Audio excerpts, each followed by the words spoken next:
வணக்கம் ஆத்மஜோதி நேயர்களே. வாழ்க்கை என்னும் வியாபாரம் வாரியார் காட்டிய வெற்றி சூத்திரம், த அல்டிமேட் சக்சஸ் ஃபார்முலா. வாங்க பார்க்கலாம். இன்னைக்கு உலகத்துல எல்லோரும் எதை நோக்கி ஓடிக்கிட்டு இருக்கோம்? பணம், சொத்து, பிசினஸ்ல சக்சஸ், அப்புறம் வாழ்க்கையில எப்படியாவது ஜெயிச்சு செட்டில் ஆகணும்ங்கிற ஓட்டம். இதுக்காக ஹஸ்டல் கல்ச்சர், பினான்சியல் ஃப்ரீடம்னு ஏகப்பட்ட இங்கிலீஷ் வார்த்தைகளை வச்சு கோடிக்கணக்குல கோர்ஸ் விற்கிறாங்க.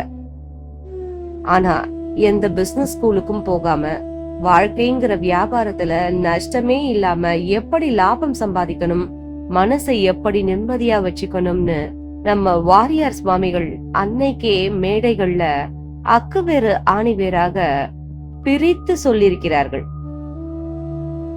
நம்ம போன வீடியோவுக்கு நீங்க கொடுத்த பேராதரவுக்கு மிகப்பெரிய நன்றி. இந்த வீடியோவுல வாரியார் சுவாமிகள் சொன்ன ஆன்மீக கதைகளுக்கு பின்னாடி இருக்கிற பிரம்மாண்டமான லைஃப் அண்ட் பினான்சியல் மேனேஜ்மெண்ட் ரகசியங்களை அவரோட அதே திருவேணி சங்கமம் பாணியில பார்க்க போறோம். அதாவது ஒரு தத்துவம், அதை விளக்க ஒரு குட்டி கதை, நடுவுல கலகலப்பான ஒரு டைமிங் ஜோக். ஸ்கிப் பண்ணாம முழுசா பாருங்க.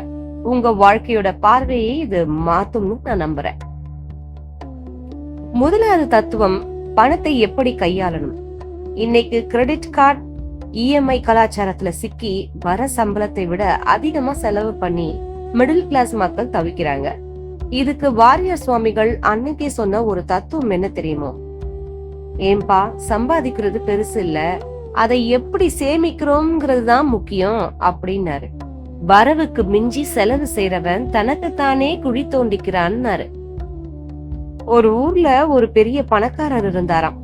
அவர்கிட்ட ஏகப்பட்ட சொத்து, ஆனா மனசுல நிம்மதியே இல்ல. ஒரு நாள் அவர் வாரியார் சுவாமிகளை பார்க்க வந்தார். சுவாமி, என்கிட்ட இல்லாத பணமே இல்லை, ஆனா நிம்மதி மட்டும் இல்லை. லட்சமா செலவு பண்றேன், சந்தோஷம் கிடைக்கல, என்ன பண்றது அப்படின்னு கேட்டாராம். அதற்கு வாரியார் சுவாமிகள் சிரிச்சுக்கிட்டே சொன்னாராம், அப்படியாப்பா, நாளைக்கு காலையில ஒரு 500 ரூபாய சில்லறையா மாத்திக்கிட்டு நம்ம ஊர்ல இருக்கிற ஏழைங்க, பசியால இருக்கிறவங்க கிட்ட போய் உன்னோட கையால அந்த பணத்தை தர்மம் பண்ணிட்டு வா அப்படின்னாராம். அந்த பணக்காரரும் அதே போல அடுத்த நாள் காலையில பசியோட இருந்தவங்களுக்கு சாப்பாடு வாங்கி கொடுத்து காசும் கொடுத்தாராம். அவங்க முகத்துல இருந்த அந்த சந்தோஷத்தை பார்த்த உடனே இவருக்கு மனசுக்குள்ள ஒரு பிரம்மாண்டமான அமைதியும் நிம்மதியும் கிடைச்சுதாம். ஓடி வந்து வாரியார் கால்ல விழுந்தாராம். அப்போ வாரியார் சொன்ன தத்துவம் என்ன தெரியுமா? பணத்தை நீங்க மட்டும் அனுபவிச்சா அது வெறும் காகிதம். அதை அடுத்தவன் பசியை தீர்க்க பயன்படுத்தும் போதுதான் அது புண்ணியம் என்கின்ற நிரந்தர பிக்சட் டெபாசிட்டாக மாறுது. செலவு செய்ய வேண்டிய இடத்துல செலவு செய், சேமிக்க வேண்டிய இடத்துல சேமின்னாரு. இதே பண விஷயத்துல வாரியார் இன்னொரு ஜோக்கும் சொல்லுவார். ஒரு கஞ்சன் இருந்தானாம். அவன் எவனுக்கும் ஒரு பைசா கொடுக்க மாட்டான்.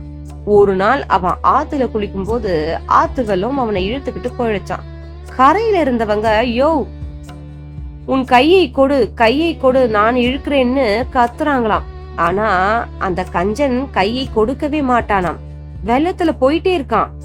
அப்போ அங்க வந்த வாரியார் சுவாமிகள் விஷயத்தை கேட்டுட்டு, அவன்கிட்ட கையை கொடுன்னு கேட்காதீங்கப்பா, அவன் வாழ்க்கையில யாருக்கும் எதையும் கொடுத்து பழக்கமே இல்லாதவன், இந்தா என் கைய பிடிச்சுக்கோன்னு சொல்லுங்க நாராம். அதே மாதிரி கரையில இருந்தவர், இந்தா என் கைய பிடின உடனே டக்குன்னு பிடிச்சுக்கிட்டு கரையேறிட்டானா. பாத்தீங்களா, மனிதனோட கஞ்சத்தனமான புத்தியை எவ்வளவு அழகா ஜோக்கு மூலமா அன்னைக்கே உடைச்சிருக்கிறாரு. அடுத்ததா, பிசினஸ்லயோ அல்லது மத்த ஃபீல்டுலயோ ஜெயிக்கணும்னா மிக முக்கியமானது நேர மேலாண்மை மற்றும் தொடர் உழைப்பு. வாரியார் சுவாமிகள் தன் வாழ்நாளில் ஒரு நிமிடத்தை கூட வீணடித்ததே இல்லை. அவர் சொன்ன தத்துவம், காலம் பொன் போன்றது அல்ல, காலம் உயிர் போன்றது. போன உயிர் எப்படி திரும்ப வராதோ அதே போல போன நிமிடமும் திரும்ப வராது என்பார். ஒரு சோம்பேறி மனிதன் இருந்தானாம். அவன் எப்பவும் நாளைக்கு பார்த்துக்கலாம், நாளைக்கு செஞ்சுக்கலாம்னு எல்லாத்தையும் தள்ளி போடுவான். ஒரு நாள் அவனுக்கு ஒரு மந்திரவாதி ஒரு மாய கல்லை கொடுத்தாராம். இந்தாப்பா, இந்த கல்லை வச்சு நீ எந்த இரும்பை தொட்டாலும் அது தங்கமா மாறிடும். ஆனா அது இன்னைக்கு ஒரு நாள் மட்டும்தான் உன்கிட்ட இருக்கும், சாயங்காலம் 6 மணிக்கு நான் வந்து வாங்கிடுவேன் அப்படின்னு சொல்லிட்டு போயிட்டாராம். அந்த சோம்பேறி நினைச்சானா, ஆஹா சாயங்காலம் 6 மணி வரைக்கும் டைம் இருக்கே, இப்போ நல்லா தூங்குவோம், மத்தியானம் எழுந்து கடை வீதிக்கு போய் இரும்பு வாங்கிட்டு வந்து தங்கமா மாத்திக்கலாம்னு தூங்கிட்டானாம். மத்தியானம் எழுந்தான், பயங்கர பசி, சாப்பிட்டுட்டு அப்புறமா போவோம்னு சாப்பிட்டான்.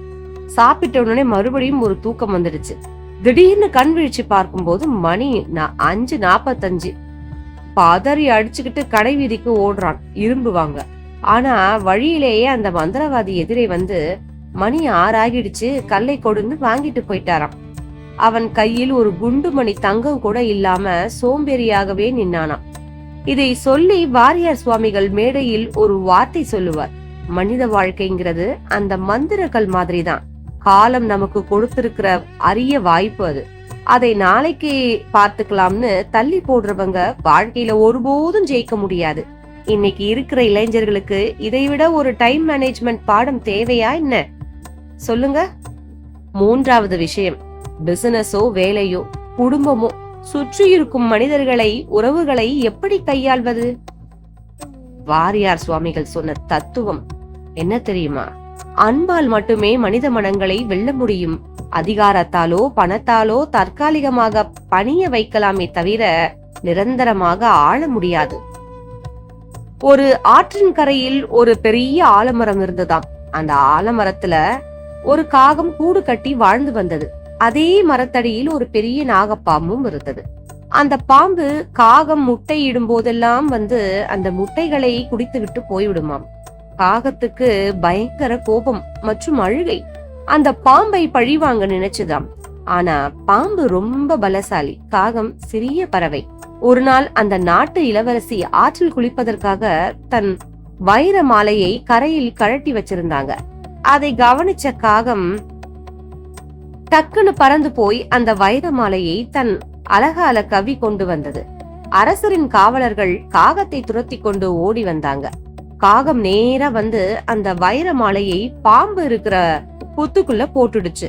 காவலர்கள் புத்துக்குள்ள மாலை இருக்கிறதை பார்த்துட்டு தோண்ட ஆரம்பிச்சாங்க.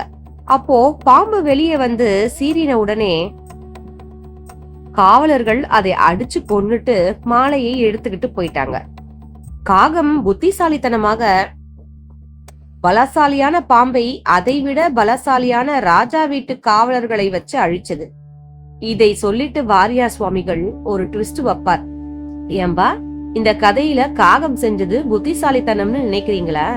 இல்ல, அது தந்திரம். தந்திரத்தால ஒருத்தரை வீழ்த்தினா நமக்கு அதே மாதிரி ஒரு தந்திரம் மூலமா வீழ்ச்சி வரும். பாம்பை கொன்ன பிறகும் காகம் நிம்மதியா வாழல.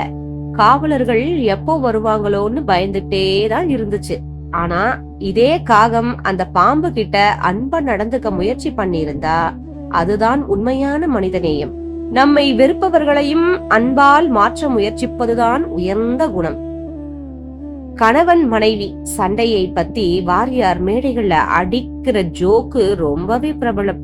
ஒரு கணவன் தன் மனைவி கிட்ட, ஏண்டி கல்யாணமாகி 10 வருஷம் ஆச்சு, ஒரு நாளாச்சும் எனக்கு நீ மரியாதை கொடுத்திருக்கியா? நான் செத்து போனா கூட நீ அழமாட்டே அப்படின்னு ஆதங்கப்பட்டானாம்.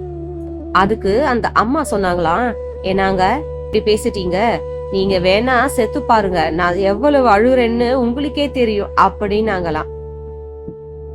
சபையே அதிரும் அளவு மக்கள் சிரிப்பாங்க. ஆனா அதுக்கு பின்னாடி கணவன் மனைவிக்குள்ள இருக்கிற அந்த ஈகோ இல்லாத யதார்த்தமான அன்பை புரிய வைப்பார் வாரியார் சுவாமிகள். இப்படி வாரியார் சுவாமிகள் பேசின ஒவ்வொரு விஷயத்துக்கு பின்னாலையும் ஆழமான வாழ்வியல் மேலாண்மை ஒளிஞ்சிருக்கு. பணத்தை எப்படி தர்ம சிந்தனையோடு சேர்க்கணும், நேரத்தை எப்படி தள்ளி போடாம பயன்படுத்தணும், மனிதர்களை எப்படி அன்பால கையாளணும், இதைத்தான் அன்னைக்கே அவர் நமக்கு சொல்லி கொடுத்திருக்கிறார். அதனால தான் அவர் வெறும் ஆன்மீகவாதி இல்ல, தமிழகம் கண்ட ஆக சிறந்த மாஸ்டர் ஆஃப் லைஃப் கோச்னு நான் சொல்றேன்.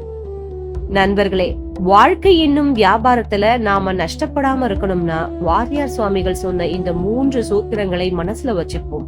இந்த வீடியோ உங்களுக்கு ஒரு புதிய உத்வேகத்தை தந்திருக்கும்னு நம்புறேன். உங்களோட ஆதரவால தான் நம்ம சேனல் இப்போ லட்சக்கணக்கான வியூஸ்களை நோக்கி போயிட்டு இருக்கு. இந்த வீடியோவுக்கும் உங்களோட லைக், கமெண்ட் மற்றும் ஷேர் மூலமா ஆதரவு கொடுங்க. மறக்காம நம்ம சேனலை சப்ஸ்கிரைப் பண்ணுங்க.